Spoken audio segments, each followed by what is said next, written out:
নমো কৃষ্ণ শংকৰ গুৰু হৰি ৰাম ৰাম হৰি ৰাম হৰি ৰাম। মনুষ্যৰ আসুৰিক স্বভাৱ পদ প্ৰথম ভাগ। ৰাম প্ৰবৃত্তি নিবৃত্তি ধৰ্মা ধৰ্ম ক নজানি শৌচ সত্য আচাৰ নাহিকে সেই জ্ঞানে পাৰ্থে বোলে কৃষ্ণ কেনে কৰাবি পূৰিত কেনে বোলা নজানয় প্ৰবৃত্তি নিবিত্ৰ আৰু বোলা ধৰ্মা ধৰ্ম দুইকো নজানে ধৰ্মা ধৰ্ম বিনে দুখ সুখ দে কোনে কৰ্ম সদাচাৰ বেদে কহে নিৰন্তৰ বেদ অপমানে কেন নজানে ঈশ্বৰ যদি স্বৰূপত তাত ঈশ্বৰ নজানে সৃজয় পালয় সংহাৰ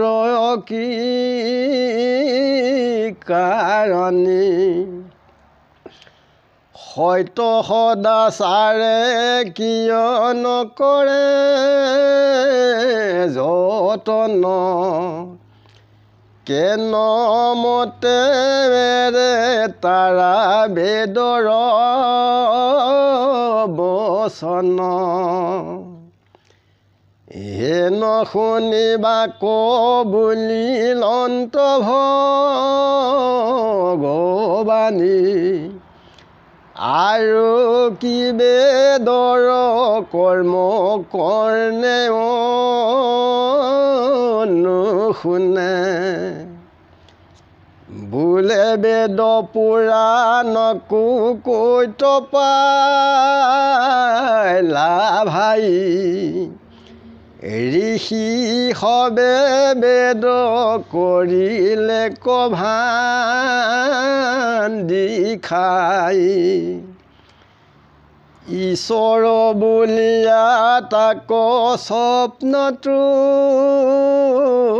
নমানি যেবে সেই ঈশ্বৰ আছে নেদেখ কেনে যত ভাষ ভূষ কৰে সকলো যে মিছা সংসাৰৰ সৃষ্টি হৈ আপোনাৰ ইচ্ছা বাপ হন্তে পুত্ৰ পুত্ৰ হন্তে নাতি হয় অন্য অন্যে সংযোগত সৃষ্টিও প্ৰজয় ৰতি সুখে ভাৰ্যাত সংগমে পুত্ৰ হয় শিশু যোৱা বুঢ়া হোৱা পাছত মৰয় যদি অল্পকালে মৰে আধি ব্যাধি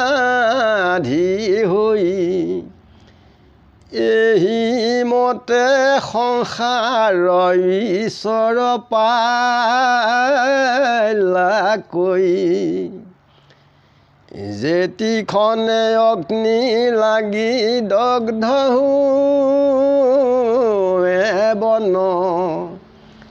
পুনু গজি বাহিৰাই তাক যে কোন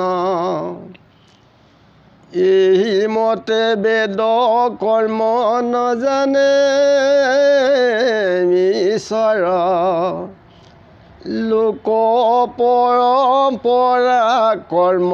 প্ৰৱৰ্তনৰ ঈশ্বৰক নমানয় যিটো মন্ধমতি বেদ শাস্ত্ৰ নজানিয়া যাই অধোগতি প্ৰাণী কহিষয় ঘোৰ উগ্ৰ পাপ কৰে আপোনাৰ প্ৰীতিৰ হেতু চিঘ্নোদৰ ভৰে দম্ভ দৰ্প কৰে পৰমাত্মায় অভিমান ক্ৰোধ পৰাক্ৰম নিন্দাই সে প্ৰধান কৰ্ম কৰে শ্ৰদ্ধা নাই লোকৰে খাৱয় যেন মাতো আলে আপোনাক সংশয় যেন ৰাগবলে নিন্দিত গীত গাৱে অবাক্যৰতীয়া লোকয়তি প্ৰীতি পাৱে সিও সেই মতে হিংসে স্বধৰ্ম কৰ্মত মই জ্ঞাতা শাস্ত্ৰ যেন মানয় মনত আখুৰি স্বভাৱে থাকি মুতনো হে জ্ঞান মোৰ কথা শুনি যেন ফাটে তাৰ কাণ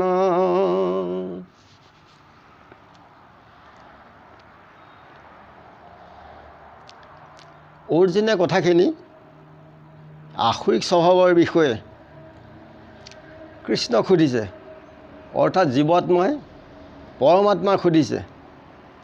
যে প্ৰবৃত্তি আৰু নিবৃত্তি এই ধৰ্মক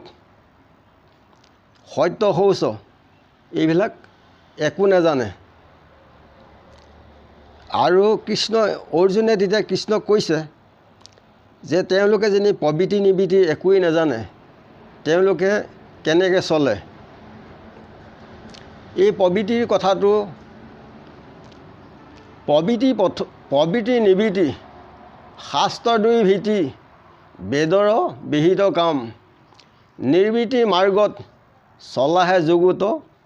তাত মাত্ৰ হৰি নাম প্ৰবৃত্তি মাৰ্গত পূজা অন্তৰ্গত দেৱতা সমস্তে কৰে নাই নিৰ্বৃত্তিত বাহিৰে কৃষ্ণৰ পূজা অৰ্চনত পৰে যে নিৰ্বৃত্তি মাৰ্গটোৱে হৈছে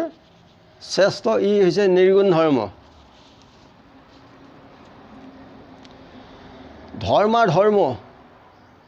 এই বিষয়ে সুখ দুখৰ বিষয়েও তেওঁলোকে একো নাজানে আৰু কৰ্ম সদাচাৰ বেদৰ কথা নাজানিলে তেখেতসকলে বেদক অপমান কৰা হয় আৰু ঈশ্বৰকো নাজানে যে স্বজন পালন সংসাৰ সত্য সদাচাৰ এই বিষয়েও যিবিলাক আসুৰিক বৃত্তিৰ লোকে এই কথাখিনি নাজানে তেতিয়া কৃষ্ণই অৰ্জুনক কৈছে যে তেওঁলোকে বেদৰ কৰ্ম কাণেৰে তেখেতসকলে কেতিয়াও নুশুনে যে তেওঁলোকে কয় বেদ পুৰাণক তোমালোকে ক'ত পালা যে ঋষিবিলাকে আগতে কি কৰিলে তেওঁলোকে ভান্দনা কৰি ঠগি পেলাই খালে যে ঈশ্বৰ যে আছে তেওঁলোকে সপোনতো কেতিয়াও নামানে যদি ঈশ্বৰ আছে তেতিয়াহ'লে কিয় দেখা নাপায় এইবুলি তামসিক গুণী লোকসকলে কয় কৃষ্ণই কৈছে উদ্ধৱক জগতৰে অন্তৰ্যামী আছো হৃদয়ত তথাপি কৰ্মীত মই নহিকে বেকত আমাকো নেদেখে মহা কৰ্ম অহংকাৰে যেন আদিত্যক ঢাকে কুঁৱলী আন্ধাৰে যে কৰ্ম অহংকাৰ যেতিয়া থাকিব সূৰ্যক যেনেকৈ কুঁৱলী ডাৱৰে ঢাকে ঠিক ঈশ্বৰ কৃষ্ণ কেতিয়াও দেখা নাপায় আৰু তেখেত ব্যক্তও নহয়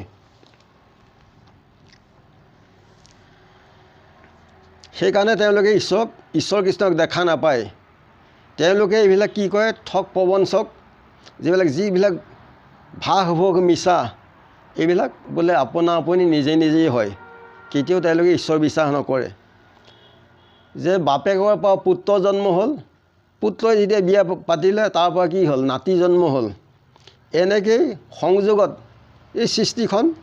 উৎপত্তি হৈছে আৰু ৰতি শোকত ভাৰ্যাৰ সংগমত কি হৈছে পুত্ৰ জন্ম হৈছে সেই শিশু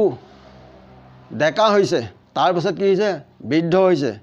বৃদ্ধৰ পাছত এই সংসাৰৰ পৰা দেহ প্ৰস্থান কৰিবলগীয়া হৈছে আৰু অল্পকালে যেনে তেওঁলোকৰ বেমাৰ বিধি হৈ মৰে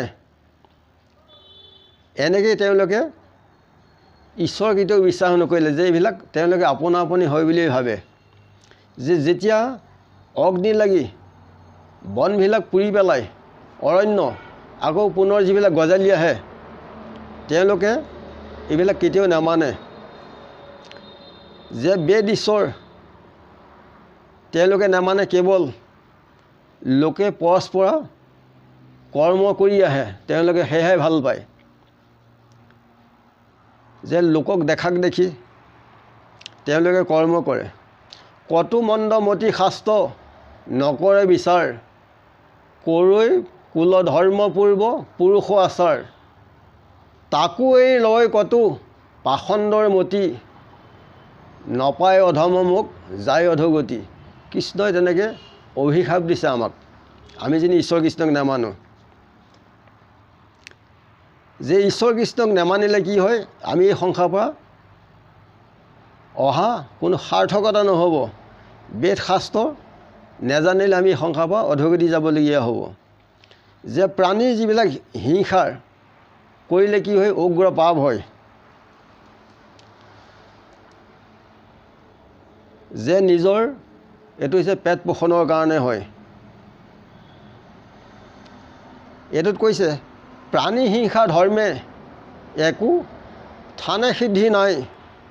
তজুকূপ হোৱে নষ্ট তজুকূপ বাহে নষ্ট হোৱে সমুদায় প্ৰাণী হিংসাত কি হয় সিদ্ধি নাই তেতিয়া ঈশ্বৰ কৃষ্ণৰ কোপ হয় কাৰণ চাৰিমুঠি জীৱত তেওঁ পৰমাত্মাৰ ৰূপে বিৰাজ কৰি আছে আমি সকলো ভাই ককাই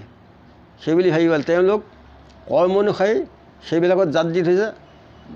জীৱই চাগে ভাল কাম কৰাৰ কাৰণে মানুহৰ জন্ম দিয়ে সেইকাৰণে অহিংসা হৈছে পৰম ধৰ্ম যে আমি পেটৰ পূজা কৰিলে লাভ নহ'ব ঈশ্বৰ পূজা কৰিব লাগিব তেতিয়াহে আমাৰ এই মায়া বজাৰলৈ অহা সাৰ্থক হ'ব বজাৰলৈ টোপোলা লৈ গ'লে বজাৰ কৰি নানিলে ঘৰটো সুখেই নেৰিব আমাক এই সংসাৰলৈ পঠিয়াইছে আমি যেন টোপোলা কিবা এটা লৈ নাযাওঁ আমাক সুখেই নেৰিব যে এইবিলাক দম্ভ দৰ্প এই পৰাক্ৰম এইবিলাক তাৰমানে অভিমানত